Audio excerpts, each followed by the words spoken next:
চুল উঠে উঠে টাক হয়ে গেছে, শ্যাম্পু করতে গেলে প্রচুর চুল উঠছে, কি করে চুল পড়া বন্ধ করবে বুঝতে পারছো না, চুলকে লম্বা ঘন মজবুত করতে পারছো না।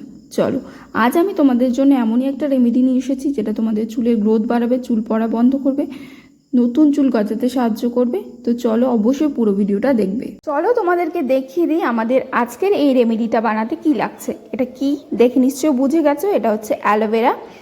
সেটাকে আমি উপরের সবুজ অংশটা ছিলে নিয়েছি। আর এখানে দুটো পেঁয়াজের খোসা নিয়েছি, 1/2 ইঞ্চি মতো আদা নিয়েছি, আদাটাকে একটু ছোট ছোট করে কুচি করে নিয়েছি। আর নিয়েছি দুটো রসুনের খোসা, যেটা আমরা ফেলে দিই। পেঁয়াজ এবং রসুন আমাদের সকলের বাড়িতে রেগুলার চলেই, কিন্তু এগুলো আমরা ফেলে দিই। কিন্তু এর উপকারিতা যে কতটা আমরা যারা জানি না তারা তো জানি না, আর যারা জানি তারা কিন্তু কখনোই ফেলি না। তো আমি দেখো এখানে পেঁয়াজ রসুনের খোসা দিয়ে দিয়েছি, অ্যালোভেরা এবং আদা সবগুলোকে এই জলটার মধ্যে দিয়ে খুব ভালোভাবে ফুটিয়ে নেব।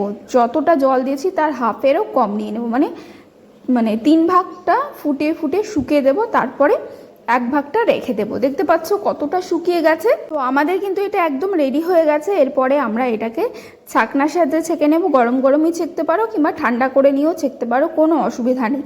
তো এই দেখো সেই লিকুইডটা, এর মধ্যে কি মেশাতে হবে, তোমাদের ফেভারিট শ্যাম্পু, যেই শ্যাম্পুটা তোমরা ব্যবহার করো তোমাদের চুলের মধ্যে।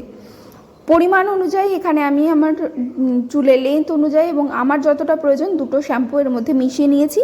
তোমরা চাইলে একটু বেশি করে বানিয়ে ফ্রিজে স্টোর করবে, যেদিন যেদিন তোমরা শ্যাম্পু করবে সেদিন তোমরা এটাকে বের করে নিয়ে এভাবে শ্যাম্পুটা গুলে যদি এই লিকুইডটা দিয়ে শ্যাম্পু করো, দেখবে তোমাদের চুল পড়া 80% প্রথমবারই কমে গেছে। আর রেগুলার কন্টিনিউ ব্যবহার করতে থাকলে তো একদমই কমে যাবে। তোমরা কিন্তু অবশ্যই এই রেমেডিটাকে বাড়িতে ট্রাই করবে, খুব ভালো রেজাল্ট পাবে।